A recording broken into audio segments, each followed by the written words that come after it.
I'm Ashley Fisher, a PhD researcher in the Archaeology Department at the University of York. I also work at the Jorvik Group here in York as a visitor operations host, site supervisor, and accessibility specialist. My PhD research centers around the accessibility needs of people with hidden disabilities in museums and heritage sites. Specifically, I want to understand the small adjustments a site can make in order to make their experience more accessible to a wide variety of people, disabled and non-disabled alike. It is this research that provides the content of my talk today, Out of Sight, Out of Mind, Accessibility for Hidden Disabilities in Museums and Heritage Sites. In this paper, I will discuss my methodology, including a brief overview of my participants, the data collection methods, and the case study sites involved in my research. I will then discuss one of the overarching themes that had come to the forefront during my data analysis, active versus passive accessibility. This theme will then be broken down into two practical measures that all heritage sites can put into action: maps and personal interpretation boards. Finally, there will be some concluding thoughts about how these measures are even more useful in this new COVID world. In order to understand the accessibility needs of people with hidden disabilities, I simply asked them.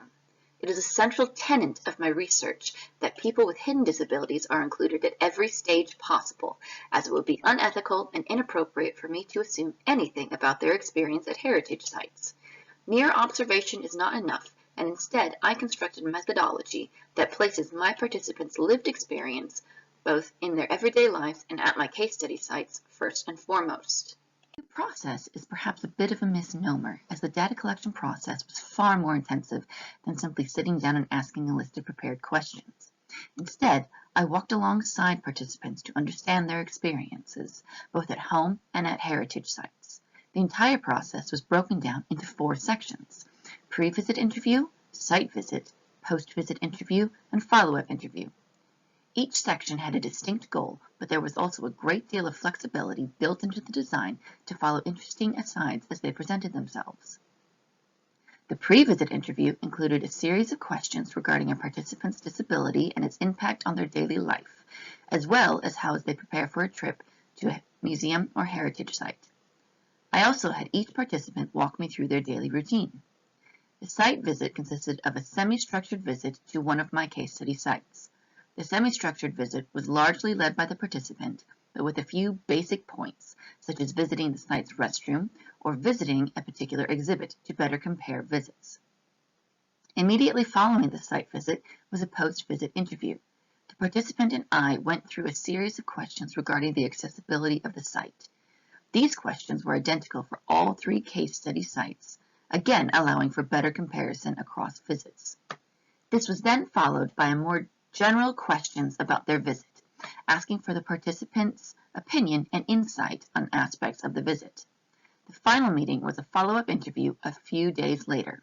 Starting with a review of the site visit, participants were then asked about other experiences in museums and heritage sites, allowing for a more in-depth discussion about accessibility and disability.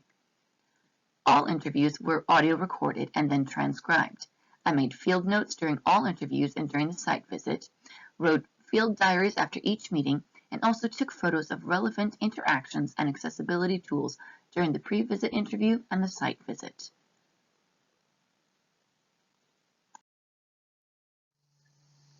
Before the COVID-19 pandemic hit, I was able to recruit and interview 10 participants representing a variety of hidden disabilities. On the screen is a list of participants and their hidden disabilities. They represent a wide variety of physical conditions, mental health conditions, and neurodiverse conditions. I chose 3 case study sites, all located in York and Leeds.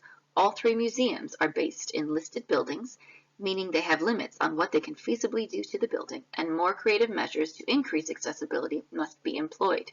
The following is a brief introduction to these sites and what accessibility tools they offer their visitors. Abbey House Museum in Leeds. Abbey House Museum is housed in a Grade 2 star listed building, originally the gatehouse of nearby Kirkstall Abbey in Leeds. Today, it houses a collection dedicated to social history and childhood experiences in Victorian-era Leeds. Abbey House Museum offers the following accessibility measures: lift to upper level, on-site accessible parking, water bowl for guide and assistance dogs, accessible toilet, and a wheelchair available for visitors to borrow. Barley Hall in York. Barley Hall is a Grade II listed medieval house in York City Center, exhibiting an immersive experience of life in 15th century York. Barley Hall offers the following accessibility measures: a portable ramp over raised thresholds, braille and large print guides, water bowl for guide and assistance dogs, seating throughout, visual social stories, and subtitled videos. Treasurer's House in York. Treasurer's House is a Grade I listed building in York, owned and run by the National Trust, preserving the multi-period house exactly how the last owner, Frank Green, left it in 1930.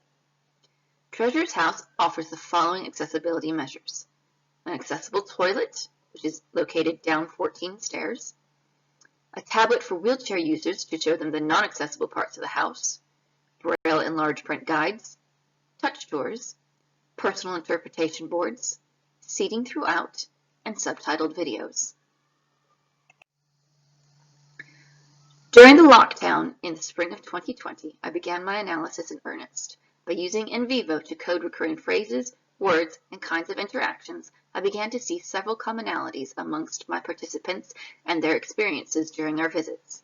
One of these themes was the concept of active and passive accessibility. Active and passive accessibility is still finding its roots in disability studies, but it is a long-standing concept in the world of transportation. Simply put, active accessibility describes an individual moving from zone to zone in order to achieve a particular goal, while passive accessibility describes the amount of opportunities or hindrances to achieve a goal in a particular place. Active accessibility is person-based, while passive accessibility is location-based. When these concepts are transferred to disability studies, active accessibility can be seen as a disabled individual navigating barriers as they go about their lives. For example, someone with arthritis may have to navigate stairs, curbs, and crowded shelves in order to cross the street and buy a carton of milk from the corner shop. Passive accessibility, on the other hand, describes the various methods of buying that same carton of milk. The person with arthritis can choose between stairs or a lift, between going to the shop or ringing a friend up to get it for them, or even ordering the milk online and having it delivered to their door. I have divided active and passive accessibility in terms of gatekeeping. If a visitor must ask for something, it is an active accessibility tool. Examples include temporary ramps that must be put up or taken down by a staff member, or a braille guide that is kept behind the admissions desk.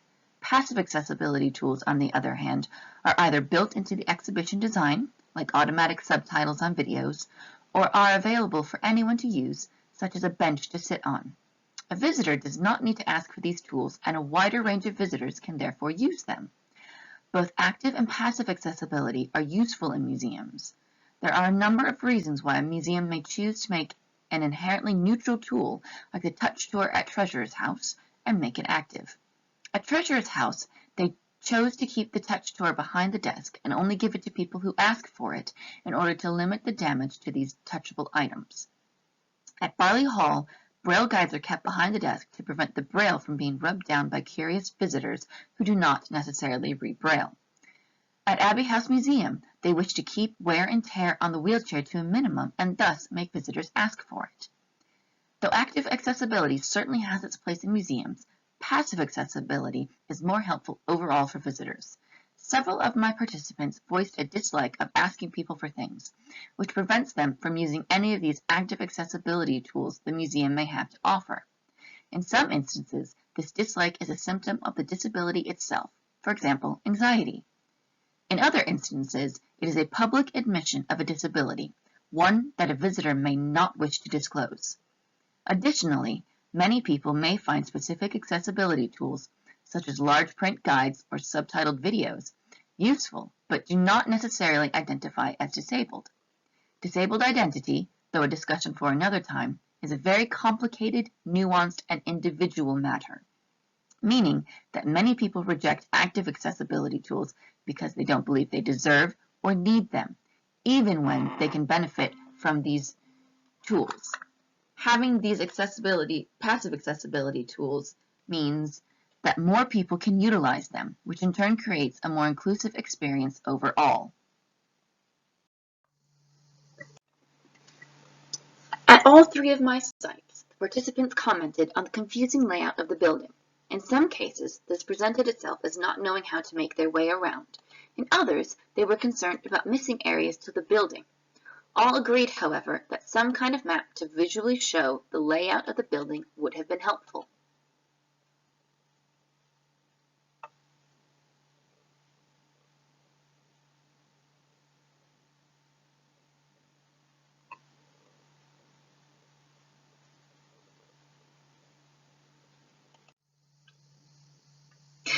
It should also be noted that this confusion regarding the layout presented itself across all types of conditions and disabilities. Dyslexia is known to affect a person's spatial awareness, while ADHD makes it difficult for someone to listen to a list of directions. Likewise, many people have an auditory processing disorder, which means they cannot fully process directions or instructions that are only given verbally. Many mental illnesses, including anxiety and depression, can cause varying levels of memory loss, but especially short-term memory loss. Memory decline is also a natural part of growing old. All of these conditions can lead to difficulty remembering a series of directions. Not only that, it is perhaps a sign of a good visit that visitors become lost in their experience and forget mundane details, such as directions they were given when they first entered the building. A simple measure that sites can introduce to solve many of these problems and concerns is to introduce a map of their site. Prior to the COVID-19 lockdown in the UK, none of my case study sites had a map of their site available to visitors. Treasurer's House had planned to introduce maps of their sites after their annual winter closure. These maps would guide visitors around and offer a more distinct pathway to follow. However, Treasurer's House has not reopened to the public and has no current plans to do so, as the National Trust is centering its attention on their larger outdoor sites at the moment. It remains to be seen whether they will still introduce these maps and if they will still allow visitors to move freely around the house as they wish, or if they will be a prescribed route. As part of their reopening measures following the mandatory closure in the spring of 2020, Barley Hall introduced a new one-way system and now offers a map to each visitor upon arrival. Though this map is not a direct result of my research, it is gratifying to see this change. It also highlights the idea that good design is accessible design and that everyone benefits from inclusive practices, and that making museums more accessible does not limit the enjoyment of non-disabled visitors. Though I have not undertaken any official observations of the new one-way system and the use of the maps yet, staff members so far have universally praised the addition of the maps to Barley Hall. Several features of this map are particularly helpful to disabled visitors. The design is visually clean, meaning only the most important information is shown. Not every chair and table is shown on the map, nor every detail about a particular room. Instead, the name of each room and significant landmarks are shown on the map, allowing visitors to orient themselves in a variety of ways. The map also clearly shows the new one-way route and necessary measure for COVID-19. Finally, and most importantly, maps are offered to every visitor and are printed on lightweight cardstock, meaning that no one needs to ask for a map, nor would it be too heavy or cumbersome for a visitor to carry. When I last spoke with Abbey House Museum, they were in the final stages of reopening following the COVID-19 lockdown.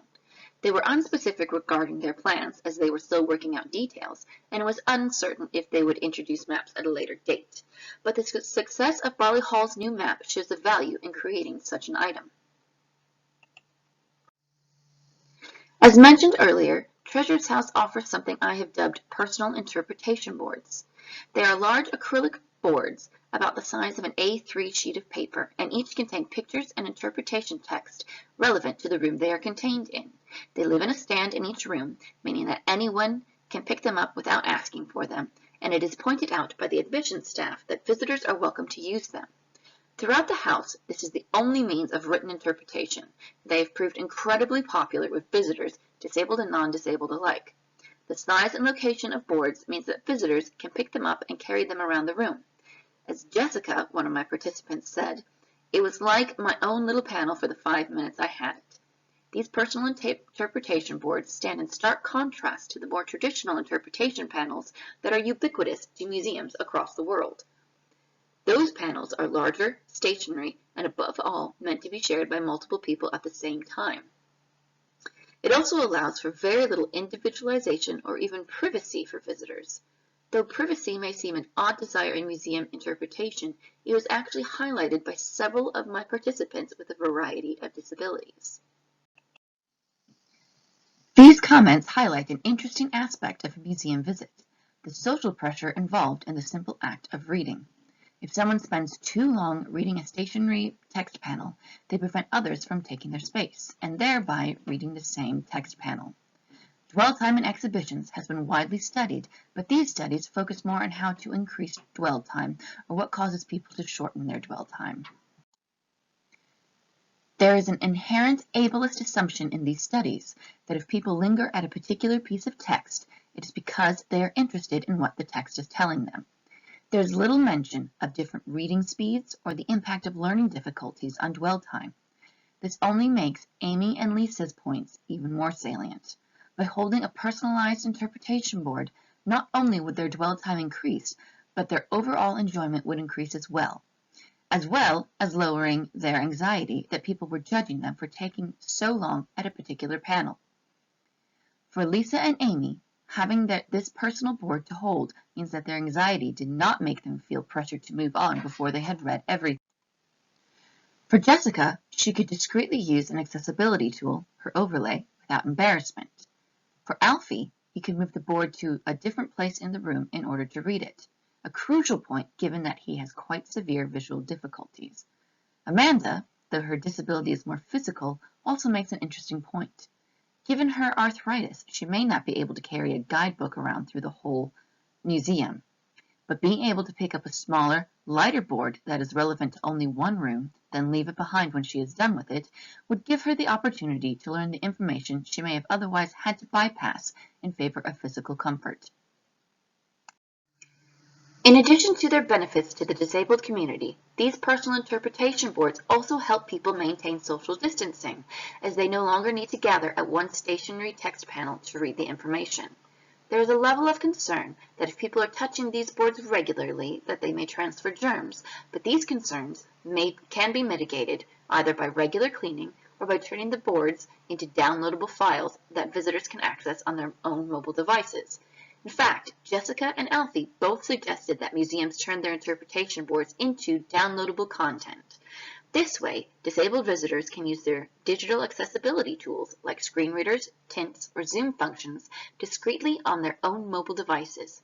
Again, this small change has a profound impact not only on the disabled visitors' experience, but also in helping to keep museums COVID secure, as it prevents large gathering points and exhibits.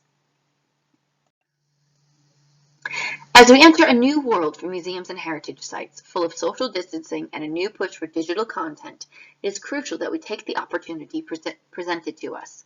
We can embed accessibility in our practices from the very beginning of a project, instead of tacking it on as an afterthought. Maps and personal interpretation boards are just two measures that show how easy it is to create useful items accessibly. Neither item was made with accessibility in mind, and yet they are both of great benefit to disabled visitors. Based on my research, it is clear that increasing accessibility at our sites does not need to be a massive undertaking. Rather, small adjustments can make an incredible difference between an enjoyable visit and a frustrating one.